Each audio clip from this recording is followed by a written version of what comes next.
রাত্রেবেলা কে ঢুকছে? হ্যাঁ, যদি মনে থাকে তাহলে আমি বলেছিলাম একটা সারপ্রাইজ আছে। এবার সারপ্রাইজটা হচ্ছে যে আমি আর বিষ্ণু চলে গেলাম ডাইরেক্ট আমাদের বাড়িতে।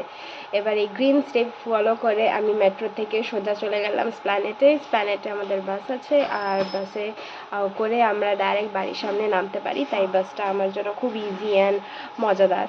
এবার বিষ্ণুর কাজের ওখান থেকে ডাইরেক্ট স্প্ল্যানেটে গেছে, আর আমি এখান থেকে গেছি। এর বাইরে প্রচণ্ড বৃষ্টি হচ্ছিলো, যে মেয়েকে আপনারা দেখতে পাচ্ছেন। আমি স্প্ল্যানেটে চলে গেছি, আর আমি বসে পড়েছি নিজের কর্নার সিট নিয়ে। বিষ্ণু এসছে চিপস কুরকুরে কিনে বাসে টুকিটাকি খাওয়ার জন্য। তারপর বাস চালু হলো, আর মাঝখানে একটা জায়গায় দাঁড়ানো বাস, যাদের কিছু খাওয়ার থাকলে সে খাবে। আজাদ হিন্দ দাবা একটা রেস্টুরেন্টের সামনে।